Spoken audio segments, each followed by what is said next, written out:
Hey, welcome to the Eyes on Jesus podcast with Drew and Tim. Excited about today's episode as we dive into haters and criticism, trolls. Haters. What do you do? What do you do? I'm really excited to get to it. And I've got some great stories. I'm sure you do as well. But Tim, why don't you kick us off with do you have a story? Like, do you have just like a great story of a troll or a comment that you've received recently and then how you responded to that? Well, yes. I'm just trying to think of a good one because there's so many. Oh my goodness. Yeah, I know. You always like on social media, you always have something going on where I'm like, I wonder if he's gonna respond to that. I think so. 2020, I started getting on TikTok, and that was a huge, everyone was on there, it seemed like because of COVID. And so you had Christian TikTok was a huge thing, even way more than it is today. And then you would have these new platforms of Christians that were new Christians who then had a platform on TikTok and would say all kinds of crazy stuff. And then it was just a different environment than it is today. And you have more social media options now than we even did then. And so for me, when I started having that online platform, I had to go through a stage of, okay, I care too much for what people are saying. And then now I'm almost on the path of, I really don't care unless I know you. Right? Yeah. And so there's a balance in between because there is some comments I think are good to engage with. And there's other, when we're talking about trolls, there are some comments that you can just recognize for what it is. And the Sure. block button has become my friend. Whereas in the past, I might engage with them a little too much.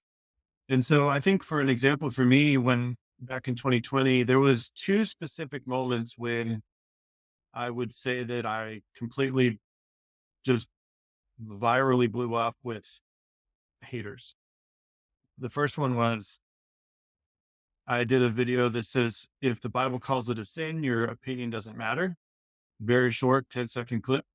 And people took that and duetted it and shared it and commented like you wouldn't believe. I'm talking thousands and thousands and probably thousands of comments, mostly from atheists who, questioned the Bible, who just did all kinds of stuff. And so that was one. The other one was I talked about witchcraft in Christianity and how we need to stay away from it. I was talking to Christians, mind you, that we need to stay away from witchcraft practices. And Yep. that one completely blew up on witch talk, which is a thing on TikTok of witches. And so I got thousands and thousands of comments from witches talking about that video. And those things, Super positive group of people, by the way. right. Super positive group of yep. And so those things lasted maybe 48 hours, maybe a little longer. It wasn't like this long, drawn out thing. But for Sure. those 48 hours, when I was getting thousands of comments from witches, first of all, I really felt spiritual oppression. It was a Yeah. spiritual, I put my spiritual armor on. But then how do you engage with that many comments? You can't. Yeah. So I think for me, that was eye opening to realize that, okay, the comment section is not a place to change someone's mind. It is a place where you can defend yourself. Sure. Sure. You can maybe even share some light on the topic, but Yeah.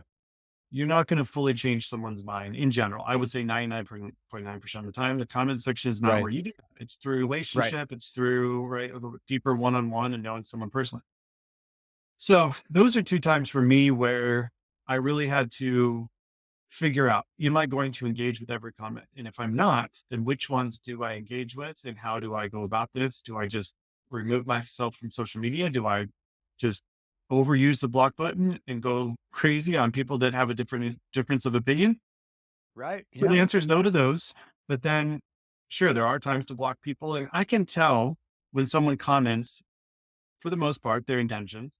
If they're Sure. asking Yeah. like a leading question, if they're like, really help me understand this, or Yeah. if Is it they're like just, curiosity or yeah. is it just intent? Right. And Yeah. so if I can tell someone's struggling or someone has genuine questions, then yeah, I'll go out of my way to answer them. But in general, trolls, best to ignore. What about you? Yeah, I prescribe to that. I mean, if somebody's got a comment and it doesn't seem like they're seeking to understand what you're presenting or even understand the text, then or even the filter and backstory of where you're coming from, and it's Yeah. just lashing out, which usually that's what happens in a comment section, then you're right. Like, that's not where you're going to prove a point. You just let it be. And it is what it is. You have a block button for a reason. You have a, delete comment section for a reason. I get you going through what you did on TikTok. Like, how do I respond to thousands of comments that you just let it happen? But it does let you know that, hey, you offended people. But if you're going to offend people, offend them with the gospel, right? Like, Sure. that's what we've Yep. always been taught. So it's not an opinion thing. Like, this is the gospel. This is what we believe. And this is our truth. And both of the things that you put out, like, I would stand with you on it. So it is what it is. I have an interesting situation in my life where I have multiple people that I have friended. And when I say friended, like, I see them occasionally. Like, we either talk through social media, or like we literally are face to face at some occasions. And I will only hear from them when I've made them angry. Like, that's it. Like, I know them, they know me, but there's no, like, check-in, "How's your family? How you doing?" Like, there's no, like, want for me to do well and them to do well. There's Yeah. just like, "Hey, I wanted to let you know you really ticked me off right here." So, I even isn't that great? It's pretty one-sided. So, I got a text earlier this week because of all this stuff going on in Israel, and the text said, "Why is your church," I'm paraphrasing, but, "Why is your church not reaching out to people of Islam and joining them in protest?" And I'm like, all right. So you have to understand that Islam's very different than Jesus. And we're praying for peace, and we're praying for both sides, peace and revival on both sides. But as far as like going out in the streets and protesting against Israel, which the Bible says is like God's land, that is the promised land. Yeah. I don't think we're on the same page. So I get these people in my life sometimes that are like, "Hey, I just want to like throw this at you." And it comes from no understanding of biblical truth. It comes from no even curiosity of like, what would have been a better way is like, "Hey, what does the Bible say, or what does your church say about these protests going on?" And like, lead with that, right? Like you said, a leading question. But to just come out and be like, "Why is your church not doing this?" It's like, well, we're not doing that because it's not biblical. Right? It would be difficult to say we're a church and we stand with Jesus, but we stand against what Jesus preaches. That's Right. really challenging. And so that's certainly a thing. And then, even with this podcast, Tim, we try to expand our territory, so to speak, and our reach. And we want to reach new people. We want to reach Christians. We want to reach non Christians. We know because of the people that listen to this podcast that the overwhelming majority of people that tune in to a title Eyes on Jesus podcast are Christians. So usually when we speak, we're, 90% of the time we're going at the Christian, and we're trying to challenge you in your faith, and we're trying to help you keep your eyes on Jesus. That's like the whole concept of the podcast, right? But in expanding our reach, we get in touch with some people that maybe don't have that background, or see Jesus differently and gospel differently and Bible differently. And suddenly it's this like war in the comment section. It's like, man, that's not how people talk. Like, it's just not how people talk to one another. Like, we want to talk in love. We want to talk in kindness. We want to lead, most importantly, with curiosity and trying to understand the other side. And so I feel like me and you do a pretty good job. Maybe, I mean, I don't know. The listeners Yeah. can correct We me if did I'm the wrong. question episode. That Yeah, I was a feel lot like of, we do that a was pretty some good people. job of, Yeah. yeah, trying to gain some understanding and speaking to that. And we also do a good job of helping people understand that like we don't have all the answers and we don't know everything. Yep. But it is really interesting that there's, like you said, there's criticism, there's leading with curiosity and someone like really wanting to know. And then there's just the troll of, I'm just trying to devalue everything that you're saying. Yeah. So I think when it comes to how we respond to trolls, like you said, man, there's a block and a report on most social media. There's Yep. delete comment, and you don't have to respond because at the end of the day, like, you're not going to prove anything to anybody. If someone's genuinely leading with curiosity, I think it's a great opportunity, not even in the comment section. Maybe like click on their profile, send them a message, and even start a conversation, One because on you one never know what message. that could lead to, right? What I'm most curious about, though, too, because you get on stage and you preach, and you get on stage and you talk almost every Sunday. And on top of that, you have a lot going on social media and you have this podcast. Like, you're very out there. You have books. Like, once you write something, once you say something, it's forever now. So my question to you is like, how do you deal with criticism that might come, because you never know. It might come from a good place from somebody, it might come from a bad place. But how do you deal with criticism and finding out and discerning through, like, is this something I need to pay attention to? Is this maybe something I need to correct? Yeah. And how do I move forward in that? Yeah, I think that's a good question. And the first thing that came to mind is consider the source, right? If it's someone that I care about, that I have a relationship with, that I know is for me and not against me, and they have criticism, then yeah, I'm going to listen to that. I'm going to say, okay, this person might have more wisdom than me in this area, or they might see something. They might be like a watchman on my walls that see something approaching that I don't see. And so I want to be aware of that. And then Sure. once I consider the source, consider the comment, and then say, okay, can I explain this away? Is there even a degree of truth to it? Right. Even if the whole thing is not true, is there a part of it that might be true that I need to look at in my life? And then consider the consequence. What's going to be my follow up? Is there something I need to change? Is there something I need to explain better? Or is it Mm, just a misunderstanding that I can figure out? And so when you consider the source, you're going to take care of a lot of things that come up. And I was thinking too, without social media, how many haters and trolls would we have I know. without the internet? You, I you, you know. just didn't have people before the internet that would come up to your face and be like, I hate this, and say like a paragraph of stuff, right? It You just really didn't wouldn't. happen. I Right. think it was, if you've seen the video or online of these two dogs barking at a gate, right? And then rah, rah, rah, rah, rah, and as soon as the gate opens up, they're both scared and they just sniff each other and they don't do anything. That's what Yeah. happens when people come in face to face. When you're with somebody in Yeah. person, it's rarely will you see the type of hatred that you see online sometimes Yeah. in the comments. Anybody can hide behind a keyboard. Right. Or they can just hide with a different avatar, a different face, a different name. Yeah. It's not even the I person. know. And they can say whatever they want. And there's no accountability. So that's the world we are living in. And so when it comes down to, and that was kind of my question for you too, is on the same aspect of being a pastor, you will hear things in person and not just online. It always goes back to like, okay, you did a 45-minute sermon and there's one comment if someone's like, well, you actually misquoted this, or I don't agree with this one thing out of 45 minutes. And I used to be that critical person. I've talked on here before about the critical Yeah. spirit that just highlights the one thing you've done wrong and not the Right. 100 things that you agree with. Right. And so I think for us, just us listening, not just saying all the trolls out there, but us personally, how are we critical of other people? How do we have a critical spirit? Because discernment, and I talk about discernment all the time, discernment is not a critical spirit. Those are two different things. Discernment is Right. love and truth together, and Right. a critical spirit is only truth or your perceived truth spread out and spewed out to other people with zero love. That's a critical spirit. And so discernment is to be able to discern what's happening, and also to discern that, hey, maybe it's not my avenue to say anything. Maybe you have 100% clear discernment, which no one does. But let's say you did. Let's say you're the one person that can see everything with perfect clarity and perfect truth. Right. And you can Right. see that pastor's sermon and five things he said wrong. You have discernment. Should you say anything to him? That's when you have to go before God and say, okay, I'm going to be quiet. Or So, I'm only going to sandwich it like, hey, I love this about you. I love that you did this. I would slightly caution you about this, but I love what you're doing. Keep it up.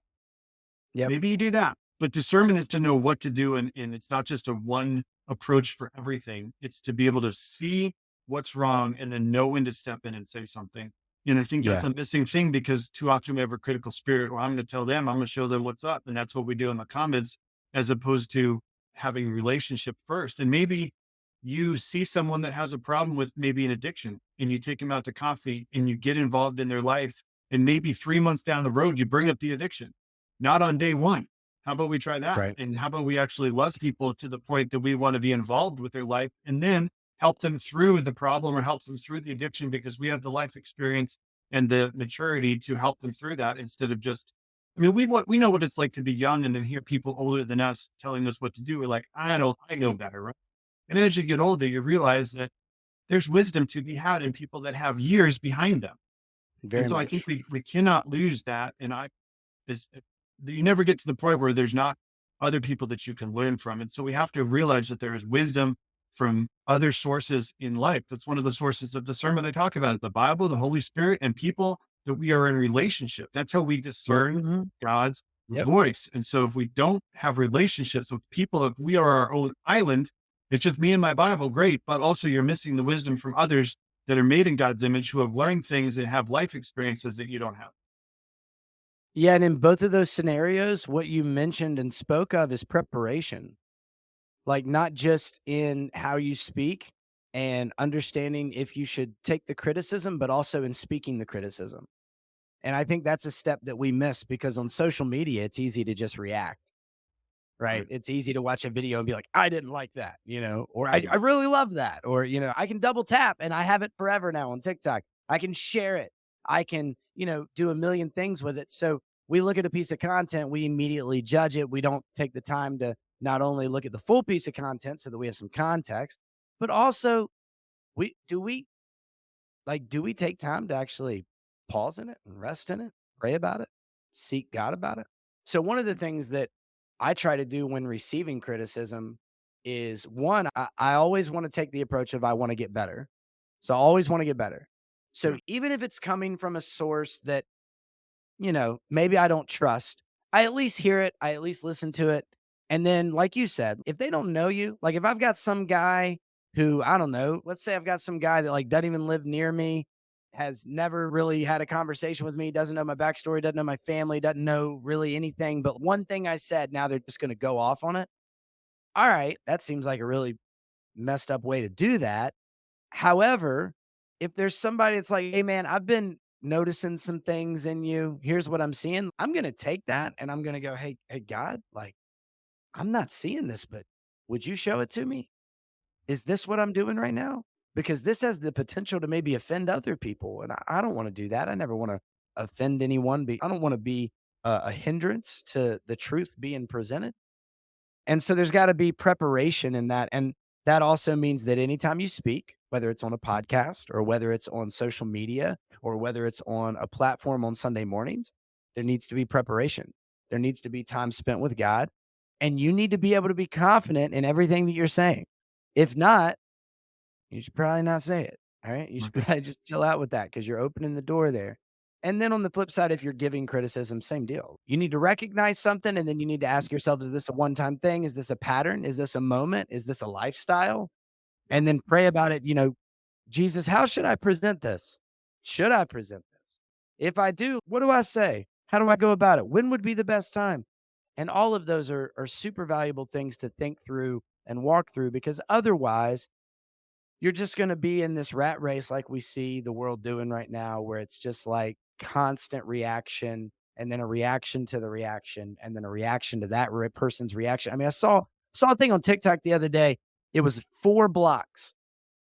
It was the original video, the person's reaction video, the reaction to that person's reaction of the video, and then the person who actually posted the video going, I just think that and, like, I'm like, now I'm listening to your reaction of Yeah. their reaction, and what was so fascinating about it is the person who was reacting was agreeing with the original source. So you didn't wanna just share the original video, you wanted to share a negative reaction and another negative reaction so that you could prove a point that the first video was saying anyways. Like, it just blew my mind. It just blew my mind. But this is what we do now because we want you to hear us and our version, and we're special and Right. we know it all. And it's just such a big load of, you know, Yeah. I mean, that. when I scroll through TikTok, there are dozens and dozens of videos I would love to comment on. I mean, I would Sure. love to just have a voice in that person's life, and I just scroll past because, yeah, who am I Right. to comment right now? What is one comment going to do? They're probably just wanting a comment like mine to Yep. validate their point. And then it opens the door and thousands will come at you. Yeah. Yeah, I've had that happen too. A It's a comment. setup. Yeah. I mean, we're so anymore. I just refrain. Like, there's no point, right? There's just no point. And I think too, when we go back to like church and comments in church, and if you're leading a ministry, if you're leading a business, if you're leading anything, if you made a change every time someone had an opinion, Oh gosh. what, what would you even be standing for? What would be your vision at that point? It would be like, you Gosh. know, driving the ship and just constantly changing every little bit instead of staying the course, right? Yep. I mean, we had people that left the church because our Sundays weren't celebratory enough. They didn't feel good about themselves after church was over. Okay. So they went to a different church that had that. And then we had someone who didn't leave, but had a comment that the sermons are not challenging enough. That Yeah. I don't, even though we talk about sin, we talk about money, we talk about all this stuff. And there's just two examples of complete polar opposite Yeah. Totally. So of that, people yeah, that got. And I'm so with you. really the point of discussing, okay, your pastor, whoever's leading on a Sunday, has to consider there's brand new Christians. There's Christians that have been Christians for 30 years. There's people that are more reformed. There's people that are more charismatic. There's all a variation of people that might be in the building. How do you give a message, right, that can please everybody? First of all, you can't. Not to mention now the message goes online and then Right. you don't know who's going to see it. So now you're thinking about people that are unchurched, de-church, never been to church, always been to church, left the church, hurt by the church, new Christians, old Christians, every generation. Like it's unreal. It's Yeah. unreal. When you think about online, there's plenty of knowledge online, but not wisdom. There's It's knowledge really good. online, but not wisdom. Well, Yep. what's the difference? The way I think about it is whenever you get right this overwhelming feedback for things, let's say if you're parenting, if you're a brand new parent, Mm-hmm. you're going to get a lot of Mm-hmm. feedback from people who have advice on what to do, how to get them to sleep well, how to get them to eat well.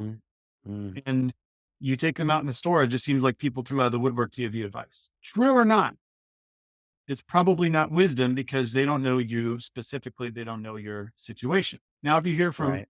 your mom, your grandma, somebody, probably should listen. They might be annoying Yep. and they might say it over and over, but there's probably wisdom there because maybe they did Yep. things a little bit different in the 1960s, but there's wisdom, sure. And they have a Sure. relationship with you. So you can Yeah. listen. You don't have to change, but you can still listen and be gracious and say thank you for the feedback. Mm-hmm. And so when we look at power of our tongue, the best place to look is James 3. It's a small chapter, but it goes on the power of the tongue. And at the end, it talks about wisdom. Who is wise and understanding among you? Let them show it by their good life, by deeds done in humility that comes from wisdom. But if you harbor bitter envy and selfish ambition in your heart, do not boast about it or deny the truth. Such wisdom, quote, does not come from heaven, but is earthly, unspiritual, and demonic.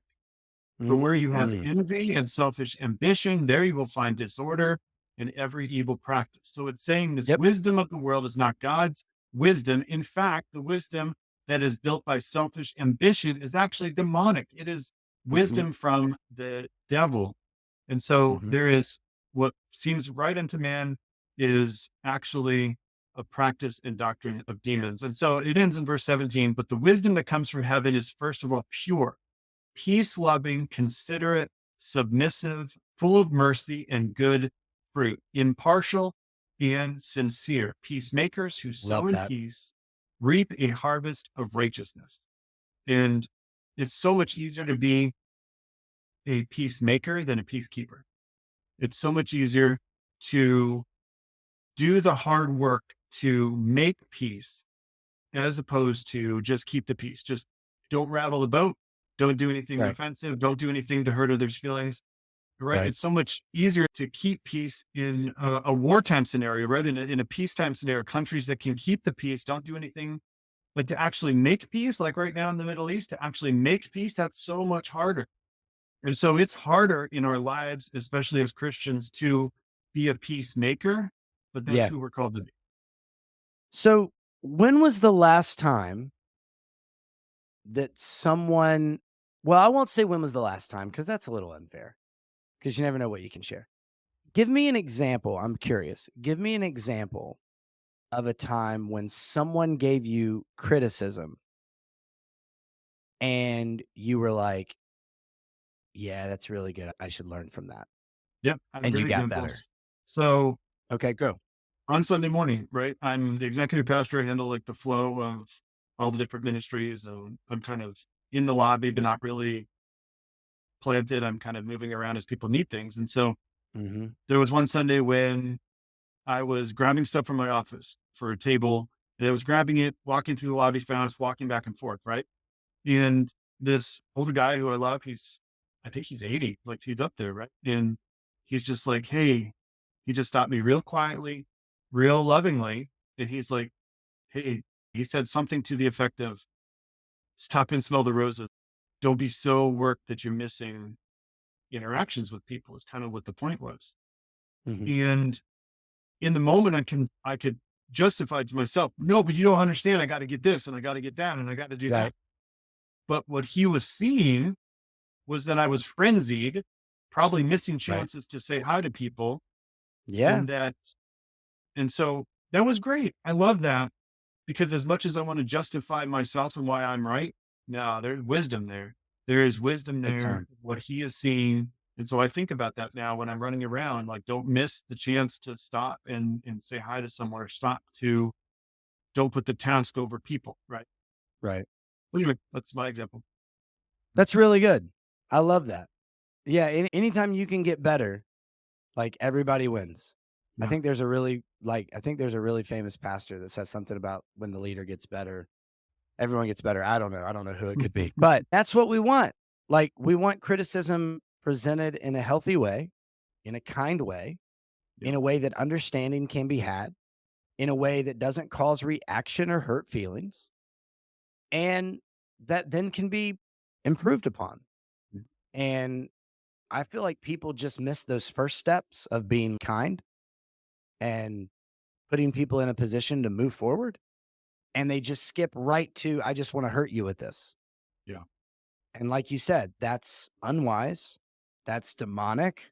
That's the world that we see. It's chaos, right? And if God is a God of order, then the opposite of order is chaos. So we need to be really careful with that for sure. I know for me, one of the things that I've really been pleased with is not only the elders that I have at my church currently, but I've always tried to create a culture of people around me, even staff that am in charge of, that feedback can be done in an appropriate way. And that feedback goes for me as well, because I always want to be in a position to lead people to the best of my ability. If I can't be heard by somebody because of the way that I'm delivering what I need to be heard, then I need to receive that. I need to get that back and I need to work on that, right? Because I've got to discover how you hear information. I'm the leader, so I'm responsible not just for what I say, but for what you hear. Yeah. And I remember this one time I had a staff member come up to me after we had just done this big volunteer rally. So we were doing this volunteer rally. All the volunteers are there. There's like, I don't know, 50, 60 volunteers in a huddle. I'm getting everybody pumped up. And somebody walked in late. And when they walked in late, they didn't realize we were in the middle of a huddle and they said something, but everybody was quiet listening to me. So everybody heard what they said and it was funny. And so everybody started crack up, like everybody was cracking up laughing. And I like kind of recognized we were short on time and we needed to get through this. And I had something to say, right? And so I was like, all right, let's lock in, let's get back to it. And I kind of brought everybody back.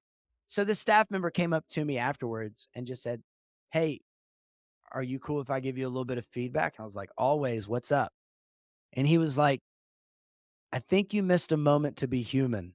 And I was like, what do you mean? And he was like, well, dude, like, you're a machine, bro. Like you get here at this time, you do this, you have the same pattern every morning. We know what you're looking for, we know what you're going to do. And here's your team laughing, having fun, right? People that don't get paid to be here.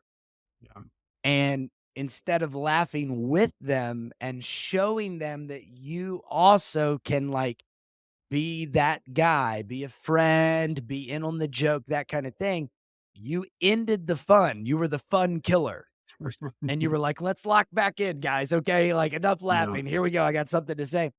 And he's like, if you would have just held out on that moment for another 10 seconds, people would have calmed down and given you their attention anyways. And he said, I don't know, just something to think about. I was like, you know what? You're exactly right. I need to ease up a little bit. They are volunteers. Like if that Yeah. was a staff huddle and I couldn't get everybody's attention, that's different. But these are volunteers. Yeah. So I love that kind of culture where staff and elders understand that, yes, there's a hierarchy and yes, there's a leader, and that's great. But understand that they can come to me and give that kind of feedback because Yeah. it makes me better. And I've got dozens of those examples where that's helped me become a better communicator, a better leader, and honestly, like just a better employee, like a better staff member to get, trust and understand value from each other. So I've been really happy with that. And I'm always a big fan of criticism when when it's presented in the right way. So Yeah. That's good. And I think I like that he said, can I give you some feedback? Because that opens up yeah. the door, right? If you're just too Yep. busy, hey, maybe later, maybe we can schedule a time. Yeah. And so Not right I now. I like gotta that go. practice. Like, yeah. Yeah. That practice is great. Like if you're listening to us, like you don't want to deal with other people giving you feedback. How can I give feedback? Why don't you just ask for that window to be opened up? Ask for that Totally. opportunity to speak into someone's life. They could say no and don't be offended by it, but just Yep. approach with that humility. Hey, I love you. Can I give you a little bit of feedback or can we schedule a coffee and we can talk about whatever? Yep. Again, relationship is so important. And I think too, going back to the power of your words, and I had a chapter in my book called Discernment with Your Words, and Hmm. I think when you talk about James 3, when we talk about our words can speak life or can speak death, there Yeah. is power in the tongue. And so if we know that, and it's not just talking about, they would have said there's power in your text, but there is power in your words, both verbal and written. And so if we know that, it behooves us to be to the point where we can be Holy Spirit led to not say the thing or to pray about it or to run it by someone else first. Hey, how does it sound? I want to present this. Or, we've been there with emails that we want to send and we've not sent them by the grace of God. And so the same thing applies to, I really want to say this right now. Maybe I need to take 5 minutes and pray. Maybe I need to take 5 minutes and Yeah. just chill, Yep. I mean, parenting, hello. I mean, this is not something Oh. that we can all relate to that, right? We've all said things we regret in the moment, we get heated. And so we speak death Hmm. over our kids, even though they deserved it, right? In the moment, they're being crazy. But what they see from us is going to be reflective on who they think they are as identity and how they then will use their words to tear down their Yep. own sibling or someone else that they come across. And, I mean, kids nowadays, especially, I mean, I remember in grade school and the power of words is so strong. Your parents might say 500 things to tell you how great you are. And your one kid in class will tell you something. And then that's what you remember for the next 10 years of your life. Yeah. And so we have to recognize that. And then kid or adult, we have to have our identity built in Christ that no matter what anyone says against us, if it's different from what God says about us, we have to go with what God says about us first and realize that people will have good criticism. And maybe, like I said, the great example of watchman on the walls in your life. Who's the watchman on your walls? Who is someone who can see? Because you think of a castle, if your front gates are open to the enemy, people can just waltz right in as opposed to being shut. Hmm. And opposed to watchmen, what they would do is like, I see someone coming miles away. We need to prepare. And then by the time they're there, you have your army mobilized and ready to go. If you don't have watchmen on Yep. your walls that are preparing you for things that you can't see, then you might sabotage yourself by your own words. You might go down a path of sin or of pride or anger and not be aware that other people can see those things way better than we can.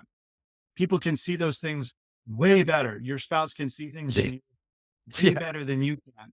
And Way so better. having a place of accountability, a place where other people can speak into your life and then be able to receive that is crucial for I think every person. So to wrap up, I think for our listeners, what do we do with all this information, right? Like, what do we take with us? Like, I know we talked about, all right, so how do we deal with trolls? I mean, for us personally, we're out of the comment section. We don't feel like comment Yeah. sections are where friends are going to be made. That's where a lot of stuff can go down. Stay away from those. What do we do when it's not? It's not a troll, but it's legitimate criticism. Well, we consider the source, right? We consider the source and we try to discern whether or not we should listen to that criticism. We take that criticism to God and we ask God to work through the Holy Spirit in us to reveal to us maybe some blind spots. And Yeah. if we are feeling convicted of that, maybe we even go to somebody else and say, hey, do I have some blind spots in this place? We always want to prepare when it comes to these kinds of conversations, whether we're on the receiving end or whether we're on the front end of actually delivering it. We want to make sure we're praying about should we deliver this kind of criticism?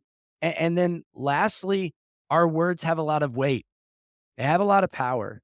Yeah. And so for our listeners, let's just decide to be different. Like, listen, if you're a Christian, this is how you should be. And so I'm calling you to this because Jesus has called us to this. If you're not a Christian, like do it. If you're not ready to say I do it because of Jesus, that's fine. Okay. We'll hopefully get there together. But your words have so much power. Let's be encouragers. Let's speak life over people. Let's present the gospel to people. Let's show people the love of Jesus. Let's introduce them to a love that they've never experienced before, a light they've never seen before, a man they've never been in a relationship with before. Let's show them that. And one of the ways that we can do that is through the heart and the passion we speak with our words. So I hope that's what we will do this week. I hope that's how we will join and move forward together. Don't forget to like and share the podcast. Also, you can email us at eyesonjesuspodcast@outlook.com. We'd love to hear any kind of troll stories you might have. That would be Yes. fun to share. So email us that. And then in the meantime, until we meet again, go with God, grow in discernment, and keep your eyes on Jesus.